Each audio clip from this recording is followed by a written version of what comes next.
क्या आप भी हिंदी मीडियम स्टूडेंट हैं? इंग्लिश से डर लगता है? इंग्लिश में नोट्स कैसे बनाएं? इंग्लिश में बात कैसे करें? कैसे एग्जाम दें? कैसे टेस्ट दें? कैसे अपना नर्सिंग सिलेबस को कंप्लीट करें? बहुत सारे सवाल आपके मन में उठे होंगे। नर्सिंग बहुत ज्यादा इजी हार्ड है आपकी सिर्फ इंग्लिश की वजह से, और भी बहुत सारे क्वेश्चन। तो ये वीडियो सिर्फ उन बच्चों के लिए है जिनको इंग्लिश से डर लगता है। तो हेलो फ्रेंड्स, माई सेल्फ ताने खान सैफी। आपका मैं बहुत ज्यादा दिल से तहे दिल से स्वागत करती हूँ आपका अपने nursing channel nursing with Tania में। तो ये जो चैनल है सिर्फ आप लोगों के लिए है, आपके मन की आवाज के लिए, कि आप जो मुझसे सवाल करते हैं मैं अपनी वीडियो में उसको इंक्लूड करती हूँ, उस पर प्रॉपर वीडियो बनाती हूँ। बहुत सारे बच्चों के कमेंट आ रहे थे, आप मुझे डायरेक्ट मैसेज कर रहे थे कि हाँ कैसे कैसे कवर करना है इंग्लिश में, इंग्लिश ज्यादा हार्ड तो नहीं होती है क्या, हम फेल तो नहीं हो जाएंगे, बैक तो नहीं लग जाएगी, क्योंकि मुझे इंग्लिश बिल्कुल नहीं आती, अभी तक मैंने हिंदी में पढ़ा है। तो उन सब के लिए ये वीडियो है। ठीक है। तो इंग्लिश, सबसे पहले मैं एक चीज आपकी क्लियर कर देनी चाहती हूँ स्टार्टिंग में, कि इंग्लिश कोई बड़ी चीज नहीं होती है। इंग्लिश बहुत ही ज्यादा आसान है अगर आप समझे तो। आपको सिर्फ अपने मन को सेटिस्फाइड करना है, आपको अपने मन को समझाना है कि इंग्लिश भी एक भाषा है। सिर्फ इंग्लिश कुछ भी नहीं है, यहाँ पर एक ऐसी कोई कला नहीं है। इंग्लिश सिर्फ एक भाषा है, वो एक ऐसा माध्यम है जो आपके नर्सिंग सिलेबस को कंप्लीट करने में आपकी हेल्प करता है, बस। बाकी कोई भी, अगर आप मेडिकल स्टूडेंट हैं, नर्सिंग स्टूडेंट हैं, इंग्लिश आपकी कोई ऐसा बैरियर नहीं बन सकती जो आपके नर्सिंग सिलेबस को या कोर्स को कंप्लीट करने में वो कोई भी रुकावट पैदा करे। ठीक है। वो आपके अंदर का मोटिवेशन होता है। अगर आपको इंग्लिश लग रहा है कि इंग्लिश बहुत आसान है तो आप इजीली ये सब कर सकते हो। ठीक है।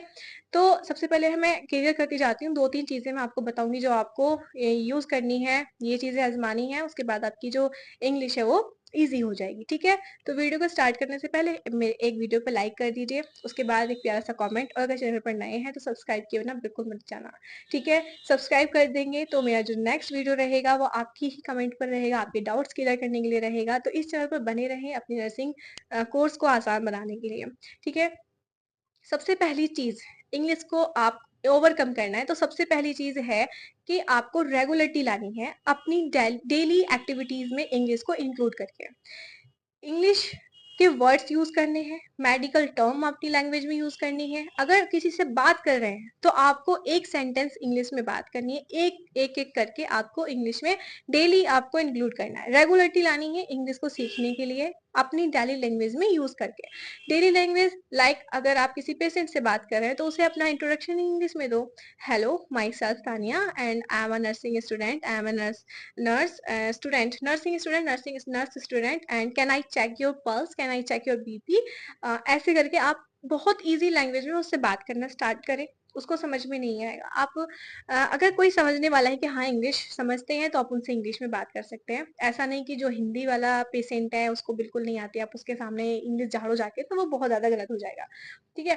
अपने दोस्तों से इंग्लिश में बात करने का कोशिश करें, कम्युनिकेट करें। टीचर्स, उनको तो इंग्लिश आती है, आप उनसे बात करने की कोशिश करें। छोटे छोटे वर्ड अपनी लैंग्वेज में यूज करें। ठीक है। ठीक है। रेगुलरिटी आपको लानी है, मतलब इंग्लिश को लाना है, हिंदी को दूर भगाना है।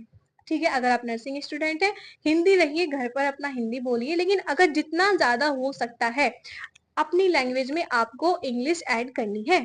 ठीक है। मैं आई गो टू वॉशरूम, मैं आई गो टू वाटरिंग, ऐसे करके जो भी है आप ना इंग्लिश में ही बात करने का कोशिश कीजिए। ठीक है। अगर इतना मे, कुड, कैन, आई, शुड वगैरह का यूज नहीं कर सकते तो फिर भी थोड़े बहुत वर्ड अपने सेंटेंस में यूज करें। ठीक है। ये हो गया रेगुलरिटी। डरना नहीं है, हिंदी को अपने अंदर अपना एब्जॉर्व कर लो, सॉरी इंग्लिश को अपने अंदर एब्जॉर्व कर लो। सेकंड थिंग ही नोट्स कैसे बनाए। नोट्स ही है जो आपको नर्सिंग कोर्स आपका पूरा करेंगे, आपको पास करवाएंगे। नोट्स ही है, नोट्स के बिना तो कुछ भी नहीं हो सकता। तो नोट्स ऐसे कैसे बनाएं ताकि आपका जो आप पास हो सके, बैक ना लगे, समझ में आ जाए। आपको कोशिश करनी है कि जो आपके नोट्स रहे वो बहुत ही ज्यादा इजी रहे। ठीक है। आपको बहुत ज्यादा डिफिकल्ट नोट्स नहीं पकड़ने हैं जिसमें बहुत ज्यादा कॉम्प्लिकेटेड लैंग्वेज यूज की गई हो।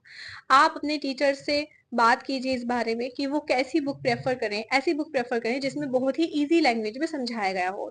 ज्यादातर फर्स्ट सेमेस्टर में आपको इजी लैंग्वेज पढ़ने की जरूरत है, तो आप ऐसी बुक लेना जिसमें बहुत ही ज्यादा सिंपल वे में आपको चीजें समझाई गई हो। बाकी सोशियोलॉजी, साइकोलॉजी, इनकी बुक आपको तो इजी लेनी है, क्योंकि फर्स्ट सेमेस्टर है तो आपको पढ़ना है तो इजी में ही समझ में आएगा। अगर स्टार्टिंग में ही आपने डिफिकल्ट पढ़ा, कॉम्प्लिकेटेड चीजें पढ़ी, तो आपकी नर्सिंग में फिर बाद में फिर आपको डर बना रहेगा, वो डर नहीं निकलेगा। इजी लैंग्वेज से स्टार्ट करेंगे, कॉम्प्लेक्स तक आप खुद पहुंच जाएंगे, फिर आपको किसी और की जरूरत नहीं पड़ेगी।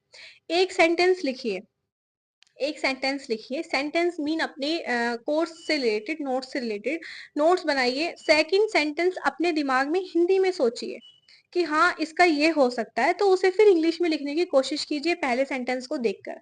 ठीक है, तो इतनी ज्यादा आपको धीरे धीरे एक सेंटेंस आपको कहीं से मिल गया, दूसरा आपने खुद ऐड किया, तीसरी चीज अपने दिमाग में खुद सोचो हाँ ऐसा भी तो होता है, ठीक है, उसे फिर इंग्लिश में लिखने का कोशिश करो।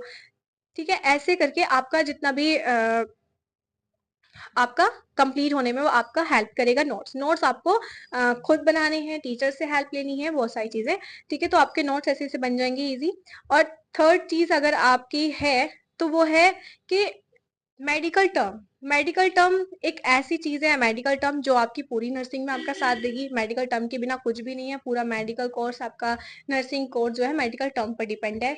मान लीजिए hyperpyrexia, hyperglycaemia, dyspnoea, tachycardia, bradycardia, tachypnoea, bradypnoea, बहुत सारी टर्म्स होती हैं। इनके बारे में अगर आपको पता है, टर्म का नाम पता है, उसके बारे में एक सिग्निफिकेंस लिख दो, बस ठीक है, हो गया। बस इतना अगर आपने कर दिया, उसके बारे में आप खुद लिखना स्टार्ट करो, इज, डैट, कैन, शुड वगैरह लगाकर। ठीक है, हाइपर थर्मिया है, क्यों होता है, क्या होता है हाइपरथर्मिया, हाइपर पायरेक्सिया क्या होता है, हाइपर ग्लाइसीमिया क्या होता है, उसके बारे में पता है, एक लाइन लिखो, फिर खुद अपने दिमाग में इंग्लिश हिंदी में सोचो और इंग्लिश में लिखने का उसको ट्राई करो। कोशिश आपको करते रहना है, अगर आप कोशिश करते रहेंगे फर्स्ट सेमेस्टर में आपको लिखनी आ जाएगी इंग्लिश, बोलनी भी आ जाएगी, आप टेस्ट भी दे सकते हो इजीली और अपने एग्जाम भी दे सकते हो। ठीक है, तो ये हो गया आपका। एक चीज और जो आपकी इंग्लिश में इंप्रूवमेंट कर सकती है वो है आपके टेस्ट। जब आपका वीकली टेस्ट हो किसी भी यूनिट का, उसे पहले तो इजी नोट्स आपको पढ़ने हैं, लेकिन उनका रट्टा नहीं मारना है। अगर आप रट्टा मारेंगे तो आप अपने साथ ही अपना गलत कर रहे हैं। ठीक है, आपको रट्टा नहीं मारना है, आपको इंग्लिश में सेंटेंस पढ़ लिए, समझ लिए, समझना है आपको, समझ लिए, फिर आपका टेस्ट हुआ, आपको याद आती जाएंगी हिंदी में, वो चीजें आपके दिमाग में आती जाएंगी कि हाँ ऐसे होता है, वैसे होता है, ऐसे होता है। वो चीजें फिर आप अपनी इंग्लिश में लिखने की कोशिश करो। कोशिश आपको खुद करनी है, ना किसी से पूछना है, ना आपको चीटिंग करनी है, वरना आप खुद के साथ गलत करेंगे। आप अपने एग्जाम में नहीं लिख सकते वो फिर चीज। ठीक है, चीटिंग तो आप एग्जाम में नहीं कर सकते, आपको लिखना आ जाएगा तो आपके एग्जाम भी इजीली आप दे सकते हो। ठीक है, ज्यादा से ज्यादा लिखने की कोशिश करनी है। अगर आप वीकली टेस्ट देते हो, जितना हो सकता है, गलत भी लिख रहे हो तो लिखो, आपको डरना नहीं है, आपको गलत भी लिख रहे हो तो लिखो आप। ठीक है, आपकी एक मिस्टेक निकलेगी वीकली टेस्ट में, इंटरनल एग्जाम में, बाद में वो चीजें धीरे धीरे इंप्रूव हो जाएंगी। जब तक आपको ये नहीं पता चलेगा कि हम गलती कहाँ पर कर रहे हैं, तो आपको इम्प्रूवमेंट करने का मौका भी नहीं मिलेगा। आपको गलती करनी है, जानकर नहीं करनी है, बट आपको गलती करनी है, गलती करने से नहीं डरना है। फिर बाद में जब आपको पता चल जाए कि मैं यहाँ गलती की, मैंने ये स्पेलिंग मिस्टेक की, मेरी ये लाइन गलत थी, वो धीरे धीरे फिर आप उस पर इम्प्रूवमेंट कर। ठीक है, तो अभी आपको आई थिंक समझ में आ गया होगा, इंग्लिश कोई बहुत बड़ा बैरियर नहीं है जो आपके कोर्स को कंप्लीट करने में आपकी आप बाधा बन सकता है, रुकावट बन सकता है। इंग्लिश बहुत इजी है, अगर आप चाहें तो। मेडिकल टर्म लिखनी है, रेगुलरिटी लानी है, नोट्स इजी बनाने हैं और अपनी डेली लैंग्वेज में अपना इंग्लिश को यूज करना है। तो ये सारी चीजें अपनी डेली लाइफ में आप यूज करें, इन चीजों को फॉलो करें। आई होप आपको इंग्लिश में बहुत ज्यादा इजी लगेगा इंग्लिश और आप अपना कोर्स इजीली कंप्लीट कर सकते हो। तो थैंक यू सो मच इस वीडियो को यहाँ तक देखने के लिए। मैं बहुत ज्यादा खुश होती हूँ जब आप मेरी वीडियो को लाइक करते हैं, आगे पहुंचाते हैं, बहुत प्यार सा कमेंट करते हो। आपसे यही उम्मीद करती हूँ कि आप भी अभी तक आपने प्यार सा कमेंट कर दिया होगा। Thank you so much. कोई और डाउट हो तो आप कमेंट कर सकते हैं, नेक्स्ट वीडियो उस पर आ जाएगा।